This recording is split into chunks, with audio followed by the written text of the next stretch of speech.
Hi, I'm Luke Schumann. I'm studying Asian culture, and as part of this study, I am at a Buddhist temple. Um, they are specifically Chinese Buddhist, and I am in Chinatown, pretty close to Bel Air. The American Bodhi Center is, I believe, what it's called. We have Leader Street right over here, and it is Sunday, almost 1 o'clock, and at 9 a.m. I went to a meditation class, and at 10:15 that became a Dhamma class where we talked about the teachings of the Buddha and how to interpret it and make it practical for our daily lives. And then afterward, close to noon, we had a free lunch, all vegetarian. It was all vegan even. It was fantastic. So yeah. Here we have the pond at the temple. You can see the fountain that comes up and the big statue in the back with the dragon, and it's lined on along all the edges with lily pads. Oops, just missing. Another little corpus, I think, here as well. When I was speaking with the Venerable Shohai, who is one of the monks here, she was telling me that they used to have an actual lotus pond here. The lotus flowers, very symbolic in Buddhism. And she was saying that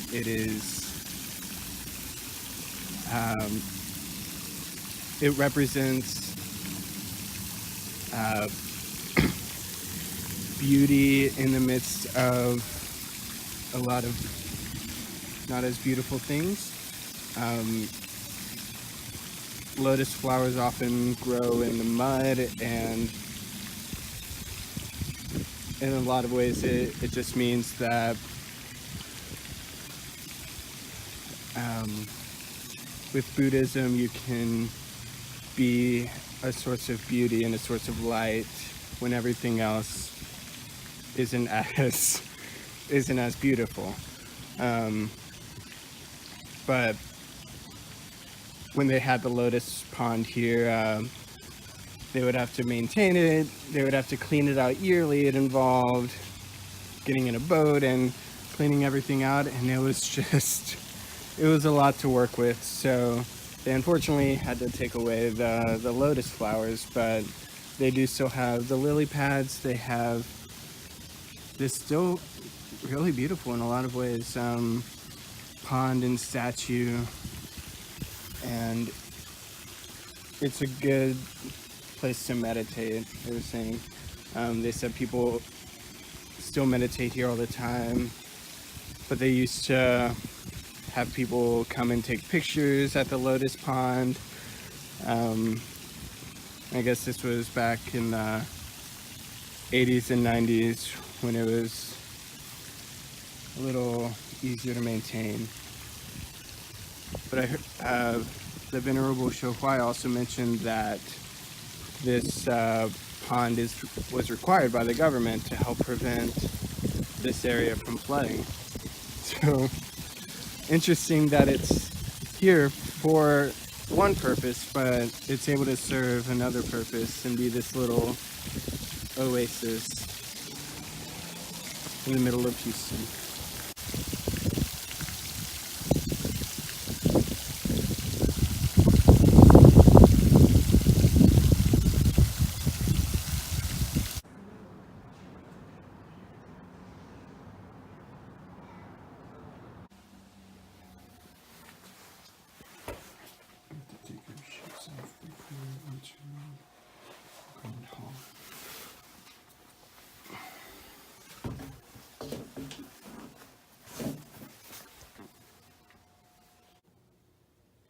here is the Grand Hall, where the Chinese Sunday service takes place.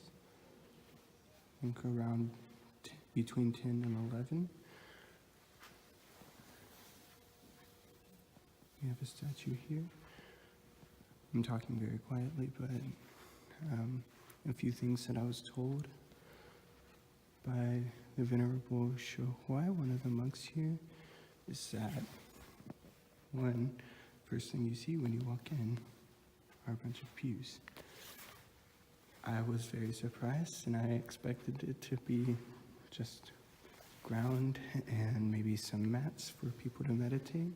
But she said that since we're in America, everyone is used to sitting down just like they would at church.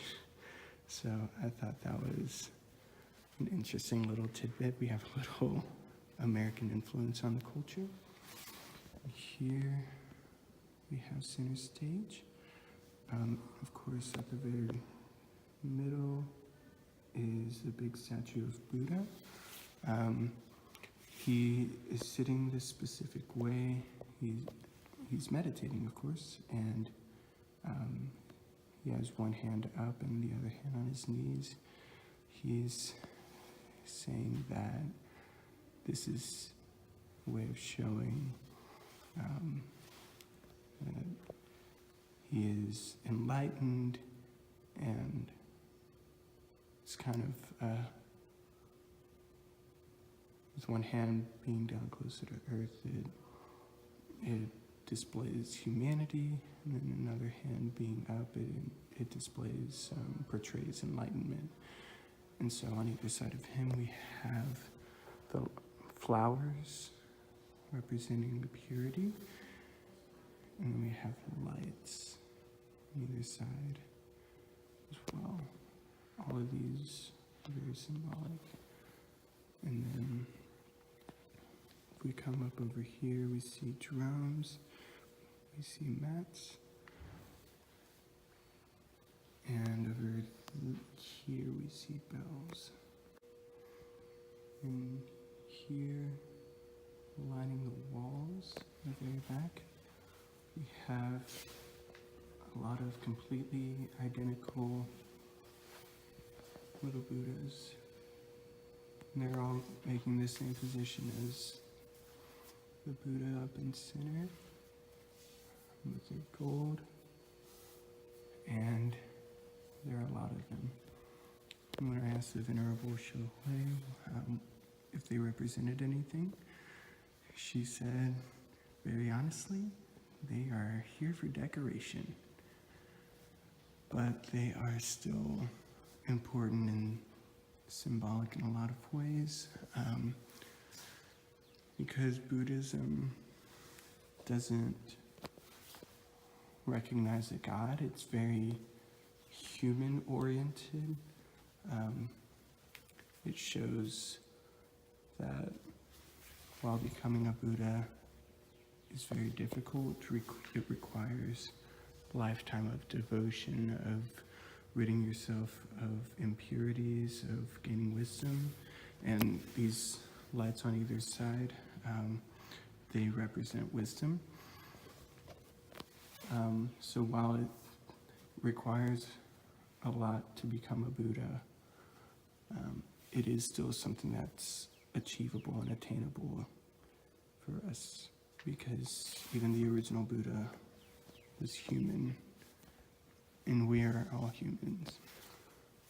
But that doesn't mean we cannot achieve enlightenment ourselves.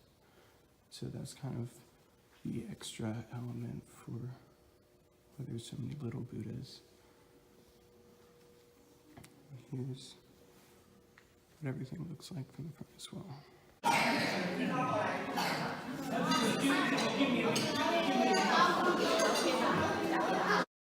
hope you all enjoyed the tour of the temple. I hope the video wasn't too bad of quality. I was having trouble here on my laptop, but anyway, so I'm finishing off just summarizing some of the things from my interview with the monk, the Venerable Shohuai. Initially, when I had talked to people at the congregation, they said she would be okay with an interview, she'd be okay being recorded and everything else. But when the time came, she said she's more than happy to do the interview, but she was not very, she didn't want to be recorded, which is understandable. But I did take a lot of notes, and so I will be briefly summarizing both that, the interview, and my time spent in the meditation class. I didn't want to do video there either. Um, so really briefly about the meditation class at first first off. So they do this every Sunday at 10 a.m. or 9. They do this every Sunday, and it's about an hour long. So you get there, you're welcome to take your shoes off. You're strongly asked to take your shoes off. And then honestly, it's more than even like a yoga class or something else where there's a lot of sitting and a lot of quiet solitude and patience. We started off doing a walking meditation and then a standing meditation and then a sitting meditation. These were all about the most chill activities ever when we walked. The leader, who was white, because it was an English meditation class, we walked in a straight line very, very slowly. I'm a slow walker, and it was slow for me, around this room, about half the size of our classroom. And we would just walk very slowly. And he asked us to focus on our steps. He asked us to focus on our heartbeats and to even just point out our steps as we made them. Left, right, left, right. And then we stood. He would ring a bell, and we would stand for probably about 5 minutes, just focusing on our being there. And then we took a seat and we sat. He didn't tell us how to sit. He didn't tell us anything more specific than just sit and learn awareness. And so a couple of the big things that I noticed there were it was very human, it was very bodily, even though it was a spiritual act of meditation, of seeking oneness with either within ourselves, as would be more of a Buddhist approach, or just with a creator, with a God. It was still so very human. We saw people wobbling as they walked. I was wobbling. The leader was wobbling because we were walking so slow. We heard a few people behind me. Her stomach was growling so much and so loud. And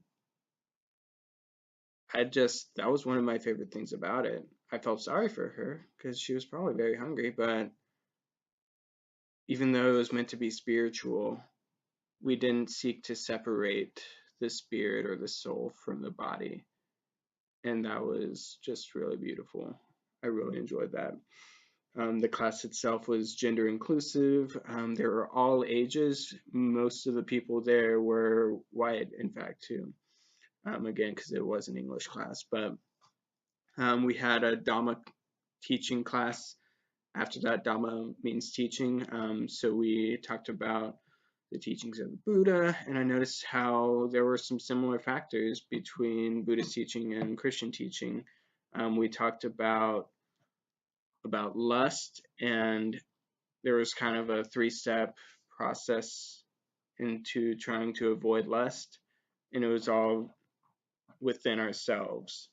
I thought that was really great.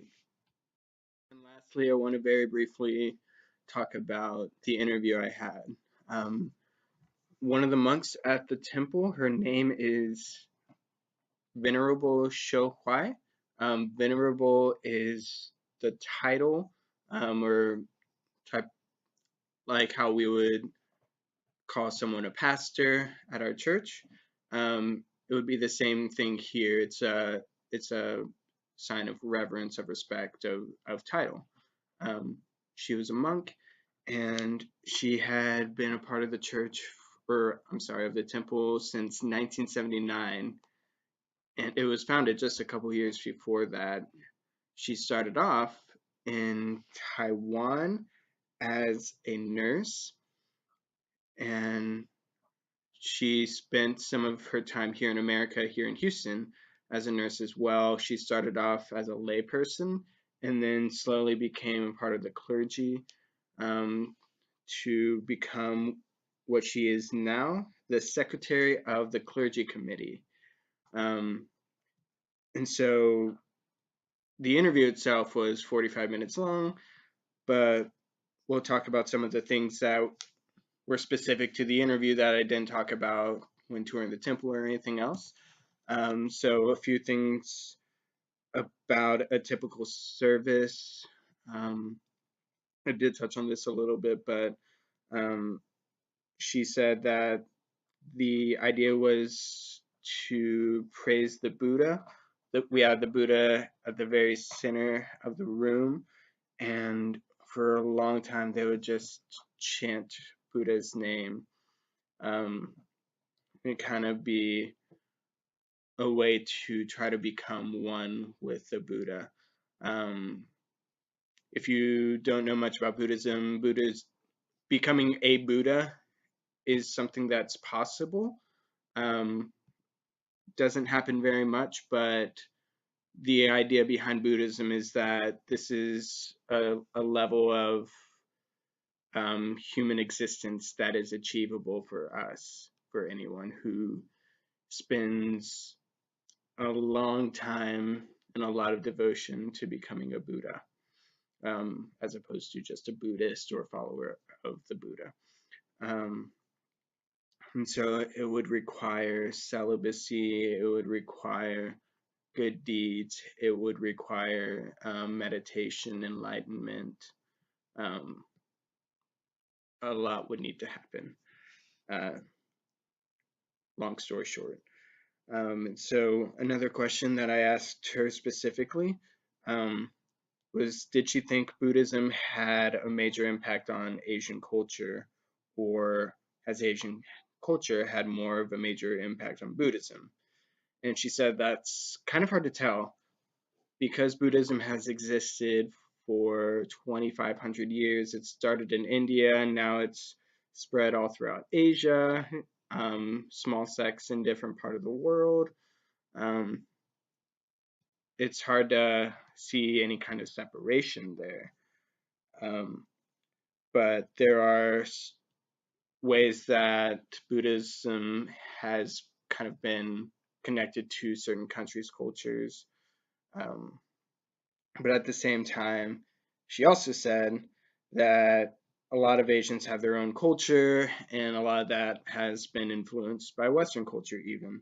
And there are parts of it that just don't align with Buddhism at all. For example, if a country goes to war, if a country becomes a dictatorship, these two things are very anti-Buddha, very anti-Buddhism. War and Buddhism do not go together, and communism and Buddhism do not go together, dictatorships. And so she said that if you were to follow the Buddha, then there's my dog. If you were to follow the Buddha, then you would be living a life of peace, a life of wisdom, a life of love, a life of humility, and it would be much more accepting than other cultures. And yeah, that's the short of it. So I hope you enjoyed. I hope this video turned out well, and